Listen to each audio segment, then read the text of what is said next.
El Agropecuario, galardonado por el Colegio de Ingenieros Agrónomos como el mejor en su campo. Respuestas a sus consultas, promoción de las actividades comunales, precios actualizados para exportación y consumo local. Ganaderos, personalidades y expertos analizan temas relacionados con el sector agropecuario. El Agropecuario. Producción y dirección del ingeniero Miguel Ángel Grillo, pionero del Colegio de Ingenieros Agrónomos de Costa Rica, director general y fundador de la Escuela Centroamericana de Ganadería y Premio La Simiente 2009. El Agropecuario, de lunes a sábado de 4 a 5 de la mañana, aquí en Colombia. Toro, ¿quién te montará? Colombia. Colombia, la emisora que está en el corazón del pueblo. Muy buenos días, distinguidos oyentes. Bienvenidos sean ustedes una vez más a este su programa, El Agropecuario. De nuestra parte, dándole gracias a Dios Todopoderoso, nuestro Señor. Gracias, Señor, por el don de la vida y por el don de la salud.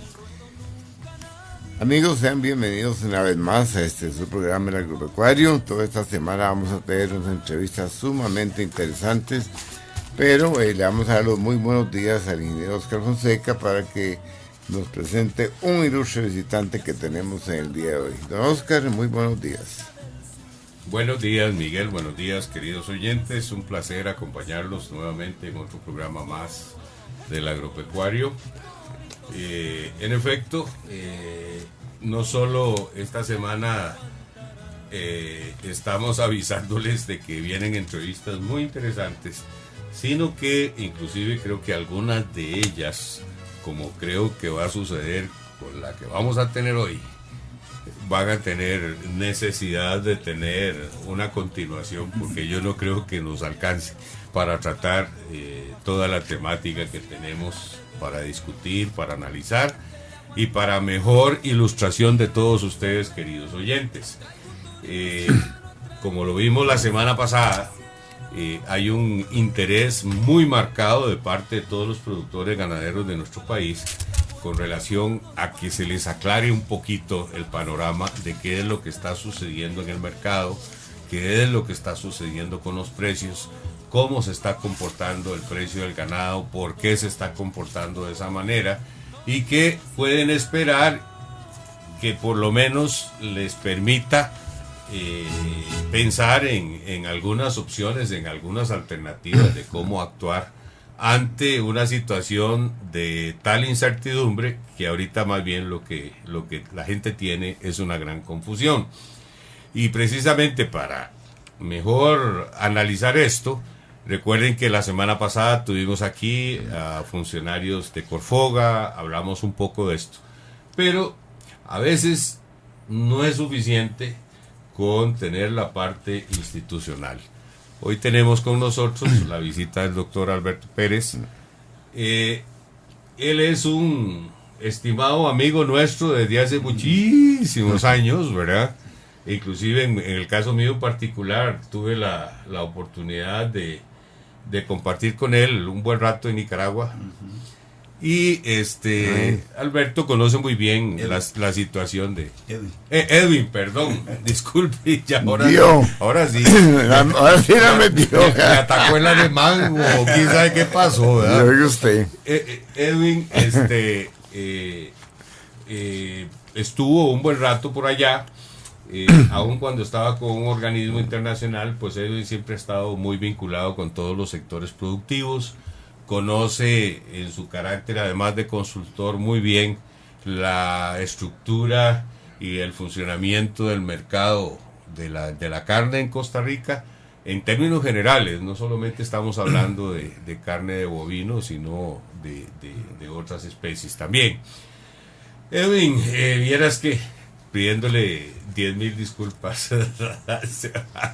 Vos sabés que tengo una dislexia con alguien me enredé y entonces te damos la bienvenida al programa, te agradecemos tu presencia y yo creo que va a ser una conversación bastante enriquecedora, sobre todo en temas de mercado, así que muy buenos días.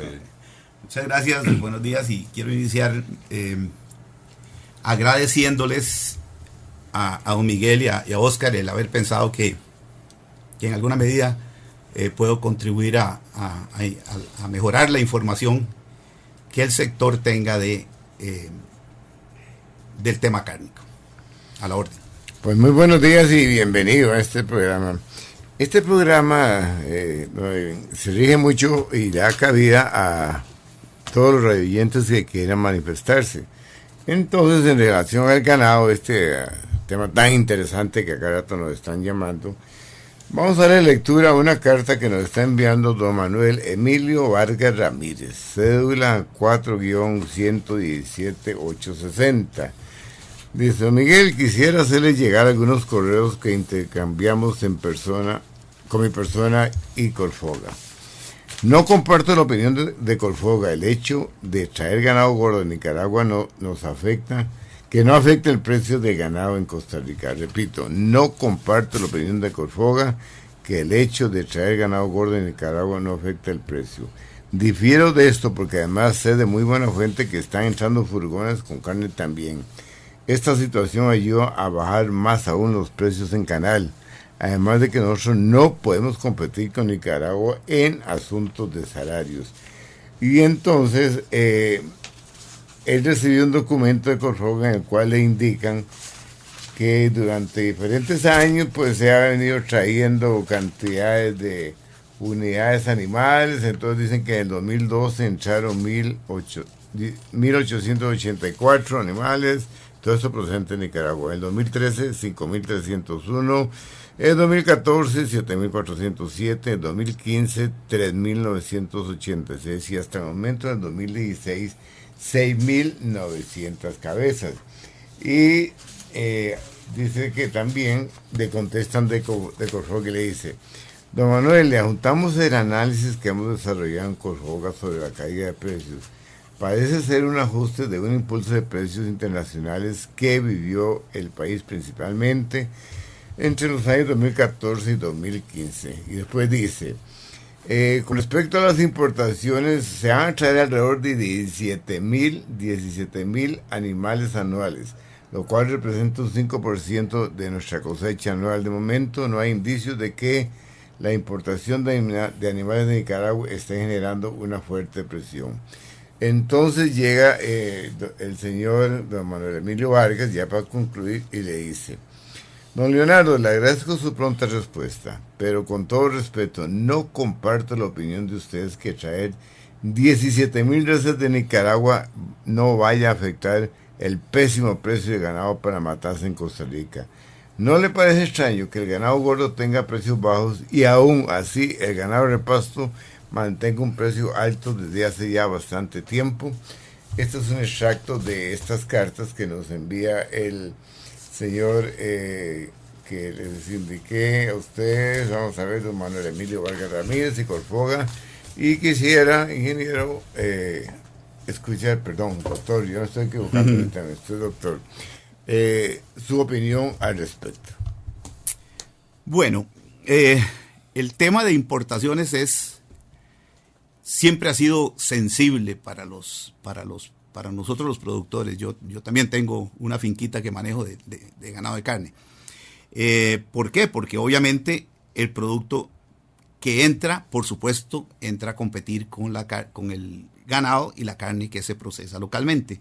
Eso es una realidad. También es una realidad de que este año ha sido un año en el que ha habido importantes ingresos de ganado y de carne al país. Hasta creo que julio habían entrado creo que 8.000 reses. Es un dato un poquito más actualizado que el que aparece en el informe que usted leyó. Pero en realidad lo que más ha afectado en términos de ingreso es el ingreso de carne, ¿verdad? Si usted ve las estadísticas que la misma Corporación Ganadera publica, a julio de este año ya trajimos toda la carne que se trajo el año pasado. De manera que sí ha habido un aumento en las importaciones. Dos cosas. Una, que no ha sido, digamos, despreciable la cantidad de importaciones en términos de volumen. Me parece que la figura que quiso dejar la gente de Corfoga acá era de que no era tan importante. Bueno, aquí tenemos una situación. Y lo segundo, que tiene muchísima razón la persona que nos escribió este asunto cuando dice, estoy en desacuerdo con ustedes cuando dicen que de 17,000 veces no juegan. Y además hay que tomar en cuenta otro factor, Edwin, y me gustaría que tal vez elaboraras un poquito sobre eso, que no estamos hablando precisamente de un año de una matanza muy alta, que siendo una matanza más pequeña, evidentemente cualquier volumen importante más lo va a afectar justamente por esa razón. Sí, este año, 2016, ha sido el año en el que hemos tenido menor matanza de ganado costarricense desde hace, qué sé yo, décadas. Caramba. En este momento hemos sacrificado con respecto al año pasado, que fue muy bajito, entre un 10 y un 15% menos de sacrificio. De manera que ahí lo que nos estamos encontrando es que ante una menor oferta nacional de carne, pues el sector comercial ha ido complementando con importaciones crecientes. Eso ha venido ocurriendo y las cifras así lo indican. Disculpe la pregunta, pero ¿a qué cree usted que haya producido esa baja en la matanza? ¿A qué factor? Ok, el hato nacional ha venido disminuyendo, bueno, ha tenido un comportamiento de estabilidad durante los últimos 12 años. Hemos tenido entre 1,5 millones y 1 millón de cabezas de ganado en el país. Según el Censo Agropecuario del 2014, que ha sido una gran dicha que tengamos esa información disponible actualmente, había 1,280,000 cabezas en el 2014. Hemos tenido dos épocas secas muy, muy fuertes, 2014 y 2015, de manera que creemos que el hato ha disminuido.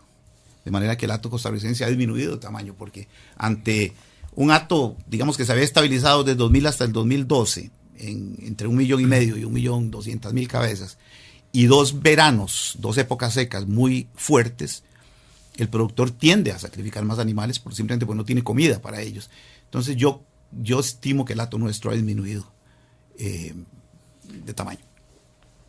Eso es, yo creo que es una realidad. Más bien, en algunos momentos hemos criticado desde estos micrófonos, Miguel, te acordarás varias veces que lo hemos hecho.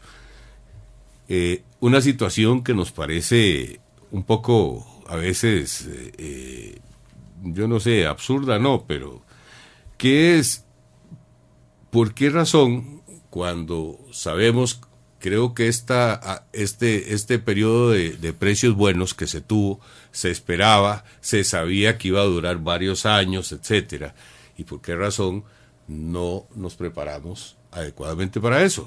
Es decir, desde el punto de vista de hacer crecer el hato, de tener mejores condiciones, de no sacrificar tantos vientres como hemos estado matando. Yo no sé, no.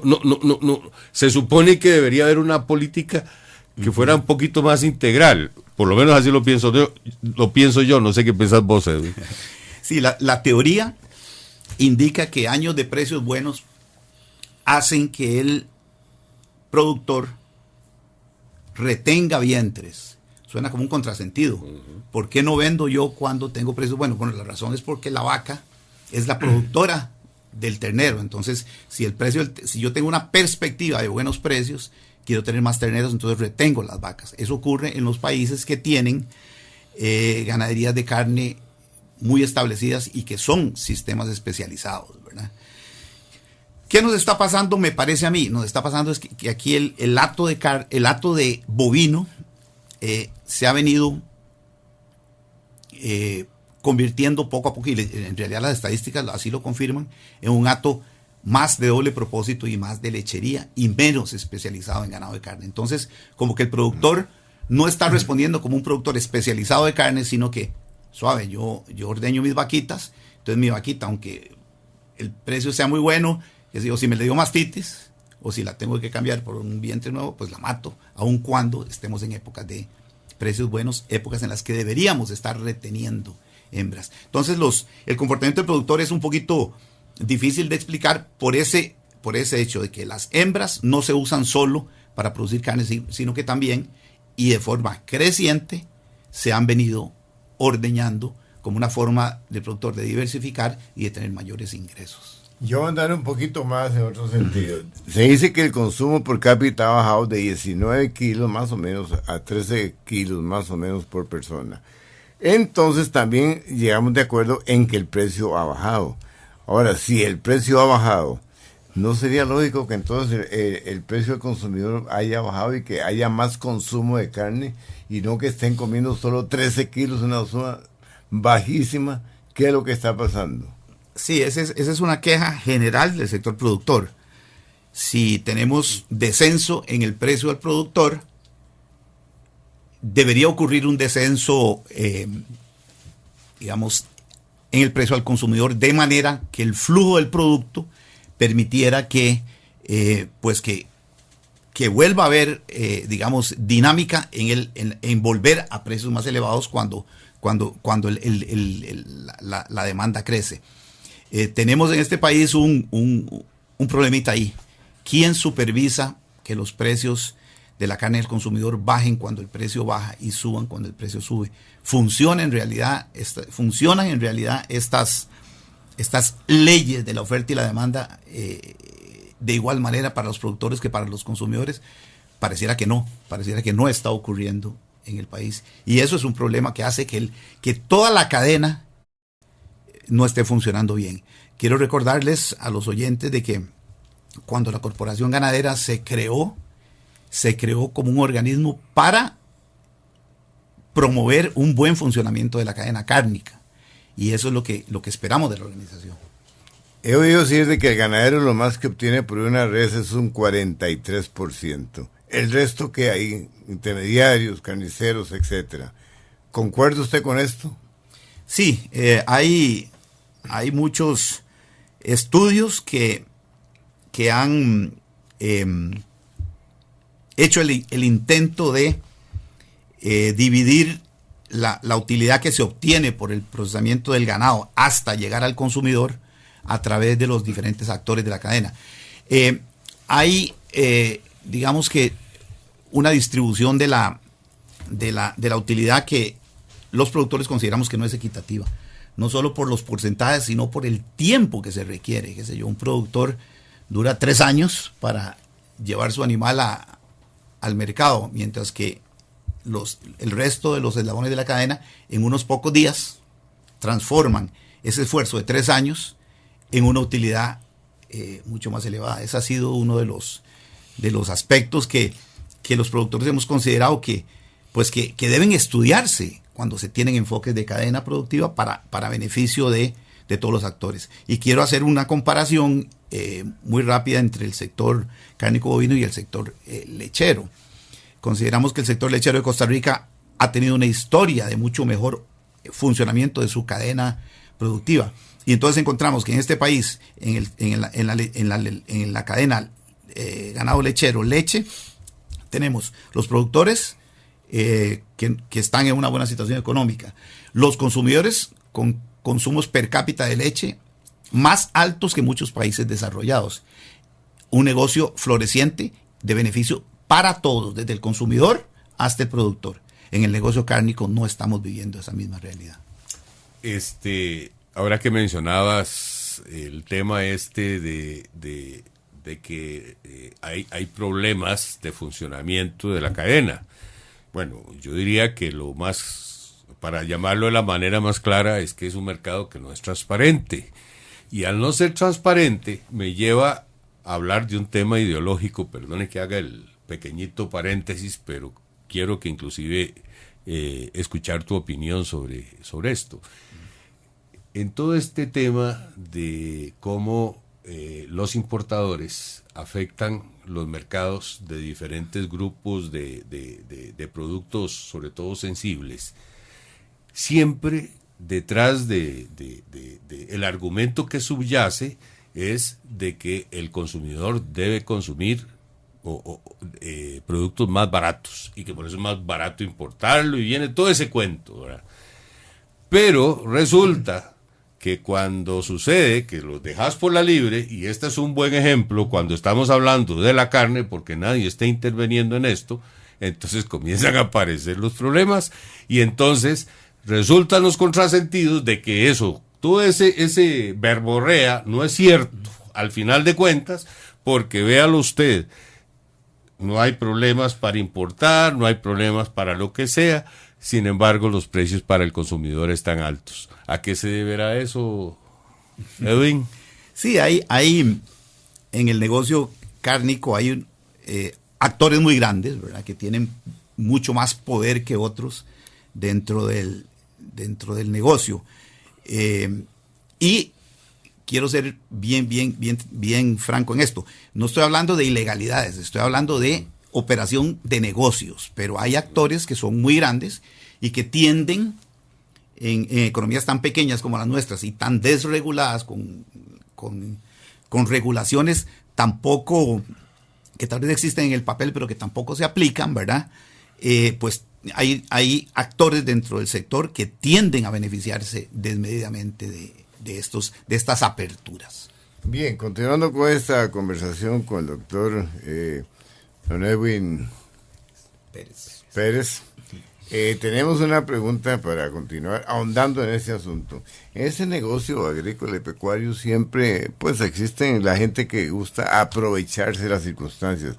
Está bien que vengan plantas empacadoras y que hagan importaciones, tal vez inclusive algunos supermercados, pero hay algunos particulares en esta cadena de importadores que lo que están haciendo es adquiriendo fabulosas ganancias porque al consumidor no se le traduce en nada estas bajas de los precios. Usted tiene una lista, ¿no? Sí, don Miguel. Bueno, en realidad vivimos en la era de la información. En este momento, dados los avances que hemos tenido en todas las tecnologías de información, mucha de la información que antiguamente era secreto de Estado, ¿verdad? Ahora es pública, qué sé yo, y eso es un compromiso incluso de los gobiernos. Si la información afecta a los ciudadanos, pues debe ser accesible a los ciudadanos. Actualmente toda la información de comercio, tanto exportaciones como importaciones, es pública. Este sistema TICA, ¿verdad? Es accesible y cualquiera puede, eso sí, tiene que dedicarle tiempo para sacar la información, puede saber quiénes son las personas que importan y exportan los distintos productos, no solo los agrícolas, sino absolutamente todos los productos que en este país se comercializan. Como ejemplo, uno podría perfectamente identificar cuáles son y voy a hablar de otro sector primero, cuáles son las empresas que más importan cerdo en el país. Por ejemplo, esa información es pública, uno puede obtenerla de los sistemas de aduanas del país. ¿Cuáles son? En el caso de los cerdos, nosotros hicimos para un trabajo, estamos haciendo un trabajo como parte de una consultoría sobre importadores. Hay una gran cantidad de importadores de cerdo, ¿verdad? Y la principal empresa que importa cerdo en este país en este momento es una embotidora transnacional que se llama Sigma. O sea, eso no es un secreto, ni es ninguna práctica de comercio no desleal ni ilegal, no, es completamente legal. Existen la apertura comercial para el tema de los cerdos y pues si existe la posibilidad de importar, pues es parte del negocio de ellos importar ciertas partes de los cerdos para sus productos. Ahora que estás hablando de este tema de los cerdos, a mí me gustaría tal vez en algún momento tener la posibilidad de accesar esa información viéndola entre los grandes, digamos, importadores y la cantidad de pequeños que aparecen ahí, pero que no nos lleven a error. Acuérdese de la forma en que se establecieron esos derechos de importación para efectos del TLC y donde hay un montón de testaferros de un montón de esas mismas empresas, o sea que a final de cuentas no nos lleva a conclusiones erróneas. Al final de cuentas, siempre que sucede lo mismo pasa igual. Sí, de nuevo, ante la apertura comercial que hemos vivido, ante la la posibilidad de hacer negocios con importaciones, tenemos que recordar que para exportar usted tiene que tener plantas, inspección del Estado, tiene que tener instalaciones adecuadas, etcétera. Es un proceso muy elaborado que tiene muchas barreras. Ser exportador no es fácil. Para ser importador lo único que se necesita es plata en la bolsa o financiamiento. Incluso hay gente que está importando con financiamiento. Es muy sencillo importar. Uno estudia la lista de importadores y son, en el caso de los cerdos, son más de 100. Sí, los importadores que aparecen en los últimos 2 años como personas físicas o jurídicas que traen productos aprovechando que es un buen negocio importar carne. Pero no se puede exigir a esa gente que tenga algún embutidor, algún negocio directo, no simplemente llegar, Pericos Palote llega y importa y después llega y los revende. Yo con solo tener un enchufe para enchufar el contenedor puedo importar carne de cerdo, ¿verdad? Porque no hay barreras para eso, ¿verdad? Ok, en el caso de la carne bovina, que fue el tema de su pregunta, y no me voy a quedar callado. Pues hay empresas muy grandes en este país que están en el negocio de la carne bovina, que son industriales y que al mismo tiempo, precisamente por tener esa capacidad comercial, esa capacidad de procesamiento y de comercialización del producto, pues obviamente tienen más fortaleza para ser importadores, y así es, ¿verdad? En Costa Rica hay 2 empresas grandes que incluso tienen operaciones industriales en Nicaragua. O sea, procesan ganado, tienen carne y suplen sus mercados, no solo desde Costa Rica, sino desde Nicaragua. Esas empresas son, pues, CISA, que es el matadero más grande de este país, que es el arreo, que es el que más, es el mayor procesador, mayor exportador y mayor importador de carne de este país. Y la segunda empresa que tiene una gran participación comercial en el país y alguna participación importante en términos cuantitativos en las importaciones es el grupo Walmart.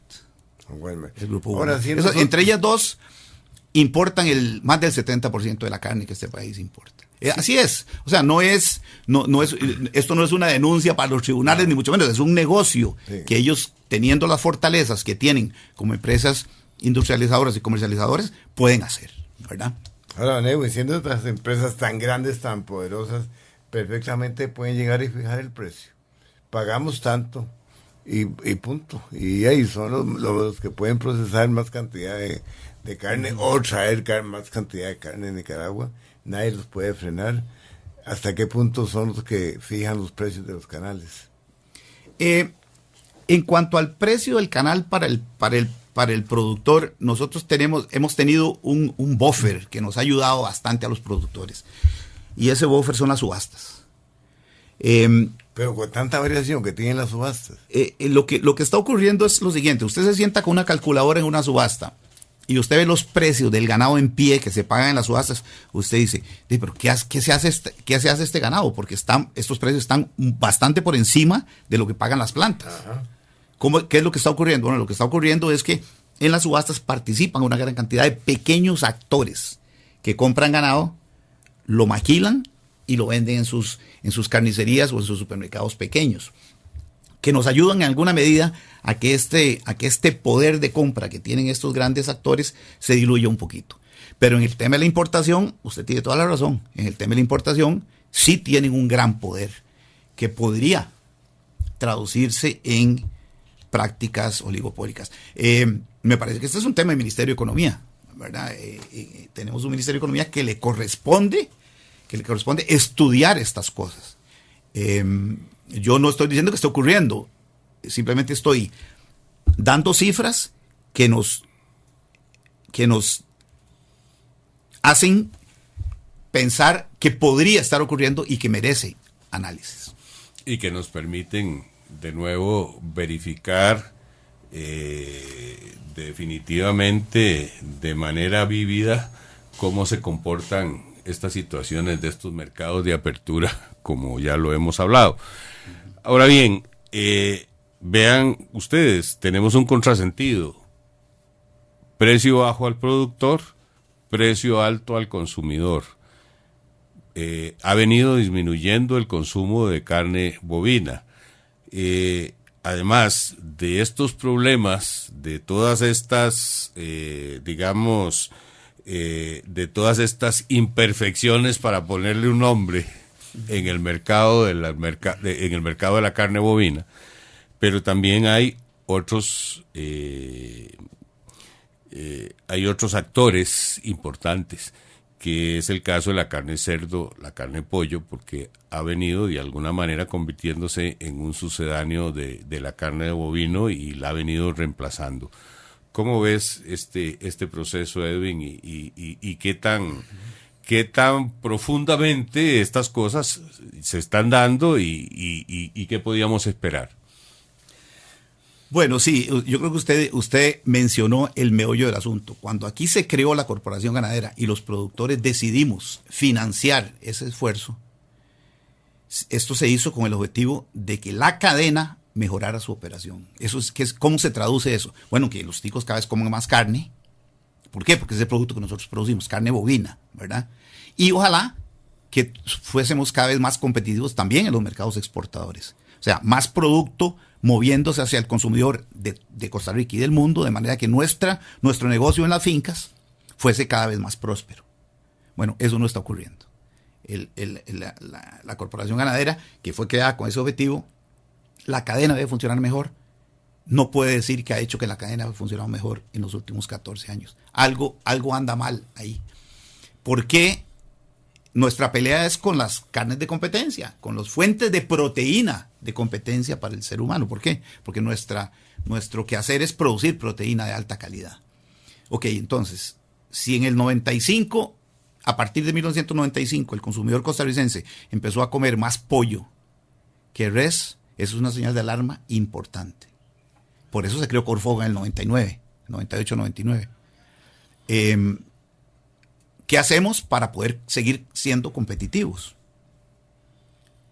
¿Será en las fincas donde están los problemas? ¿Será en la comercialización de ganado al pie? ¿Será en la industria procesadora? ¿Será en el comercio de la carne? ¿Será en el comercio internacional? Bueno, para eso tenemos a la corporación, para que estudie y trabaje en corregir esas ineficiencias para que seamos más competitivos. Ya tuvieron una reunión y han llegado a una conclusión de que dicen que se necesita más propaganda para que la gente consuma más carne. Me imagino que hablar de las bondades, calidades. ¿Qué le parece a usted? Es una pequeña, digamos, acción, pero que por sí sola no va a tener absolutamente ningún impacto. Si el pollo en este país está en las urnas de la pulpería más pequeñita, en los lugares más recónditos del país, con calidad, con inocuidad y con precio, nosotros tenemos que buscar exactamente lo mismo, competir de esa manera con ellos.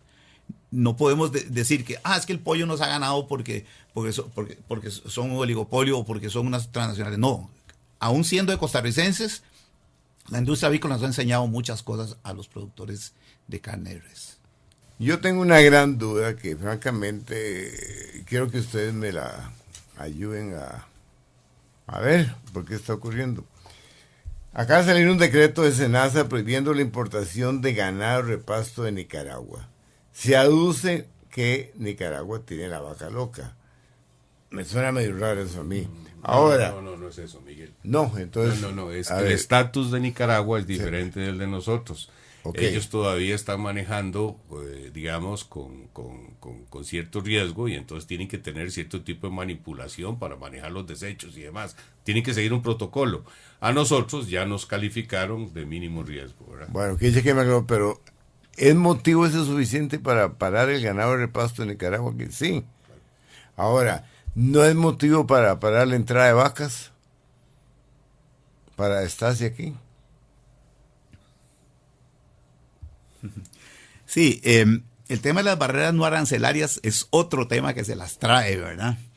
Los países usan diferentes mecanismos para regular el comercio por vías que no son, digamos, aranceles o tratados basados en Pero estas decisiones y estas barreras deben ser basadas en ciencia.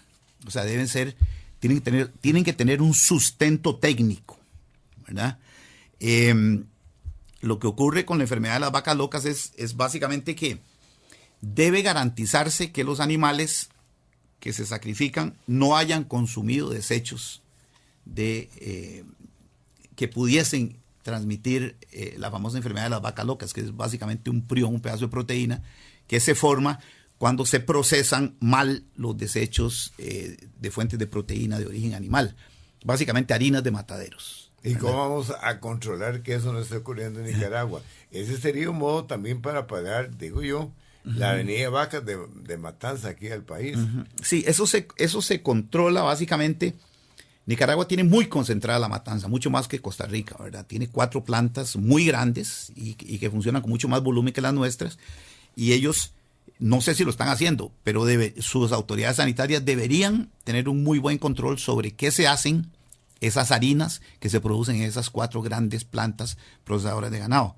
Lo que está permitido actualmente es usar esas harinas en alimentación de especies que no entren a la cadena alimenticia del hombre.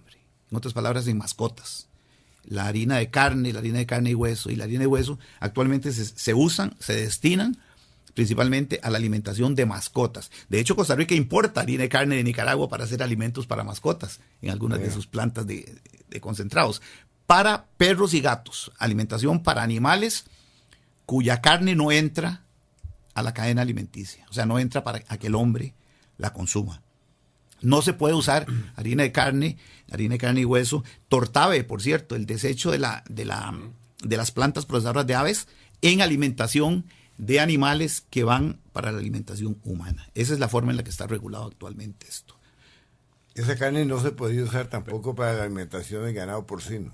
Tampoco, porque el ganado porcino después entra a la alimentación. ¿Y qué control habría sobre eso? Perdón, pero también que dependiendo del nivel de riesgo, acordarte que hay ciertos desechos, hay ciertos análisis que hay que hacer en el matadero. O sea, todavía hay un protocolo mucho más estricto en el caso de ellos, que eso ya de alguna manera se está liberando al momento que ahora lo de nosotros es reciente, ¿no es cierto? Es muy reciente. Sí, tal vez comentar eso, de que no son solo las harinas, tiene razón Oscar. También el procesamiento del ganado hacia carne debe tenerse muchísimo cuidado con los tejidos neurológicos de los animales, ¿verdad? Deben separarse muy adecuadamente, muy cuidadosamente en el proceso de matanza y desecharse, no incluirse en las harinas y mucho menos contaminar canales, ¿verdad? Con tejidos neurológicos, estamos hablando de sesos, médula ósea, tejidos que pudieran, de alguna manera, causar algún riesgo de que pudiese haber un caso, algún problema con vaca loca. No usamos harinas para alimentar animales, porque además pues, son muy caras, ¿verdad? Sí. Vamos con otro asunto. Durante muchos años y muchos millones de colones se ha tratado de conseguir que se haga una clasificación de las carnes. No se ha logrado. Parece mentira. Nosotros inclusive asistimos una vez, un grupo de ganaderos, a una reunión en Corfoga, y se pusieron varios obstáculos. Entiendo yo que uno de ellos es que hay una planta empacadora que no entrega los datos que se necesitan para completar ese estudio. ¿Hay algo cierto en eso? Bueno, la Corporación Ganadera hizo durante varios años un trabajo muy bueno en el desarrollo de un sistema de valoración de la calidad de la carne. Se analizaron más de 500,000 de canales y esa información existe y hay documentos de excelente calidad que es en los que se desarrolló un sistema de valoración de la calidad. En determinado momento, la misma Corporación Ganadera tomó la decisión de no utilizar esa información que ellos mismos habían generado y que había costado un montón de dinero. A mí me parece que eso fue un error grave. El tema de tener sistemas de valoración de la calidad del ganado, la carne y sus cortes, y de que todos los entendamos, no solo los productores, no solo la industria, sino hasta el consumidor los entiendan, es un paso importantísimo para la competitividad del sector. Incluso se puede llegar a exigir que la carne importada venga con clasificación, si nosotros tenemos una clasificación a la carne nuestra. Entonces eso es muy interesante. ¿Por qué? Porque si el consumidor costarricense aprende a que se va a comprar una carne triple A porque tiene una fiesta y quiere quedar bien, pues va a comprar la triple A aunque sea un poquito más cara y no va a comprar el corte importado. Bien, amigos, estamos llegando así al final de un programa más del agropecuario. Y en especial, nos duele mucho terminarlo porque realmente estamos muy entusiasmados con la conversación que estamos sosteniendo acá con nuestro querido amigo y colega Edwin Pérez. Les prometemos, ya logramos que don Edwin nos diga que sí, que en aproximadamente una semana vamos a hacer un segundo programa donde vamos a tener la posibilidad de hablar más extensamente sobre algunas cosas. Edwin, te agradecemos infinitamente, más bien algún mensaje, alguna cosa adicional, y de todas maneras quedamos para la próxima. Sí, muchas gracias. A la orden, me encanta hablar de esto, como les decía al inicio, soy productor. No quiero dejar en el tapete de que todos los problemas están en el comercio de la carne. No, en el sector tenemos muchos problemas, en la industria tenemos problemas a nivel de producción primaria, en las fincas, que también tenemos que resolver. O sea, los compromisos de mejorar este sector no están solo en el comercio de la carne, pero sí es un tema relevante que el país debe conocer y debe enfrentar. Pues muchas gracias, don Edwin, por esta muy interesante entrevista, e instamos a nuestros amigos radioyentes para que nos manden sus opiniones, preguntas al respecto, recordándole que el doctor va a volver dentro de una semana y seguiremos hablando del asunto de ganado de carne y algunos temas asociados con lo mismo. Muy buenos días. Muy buenos días, amigos.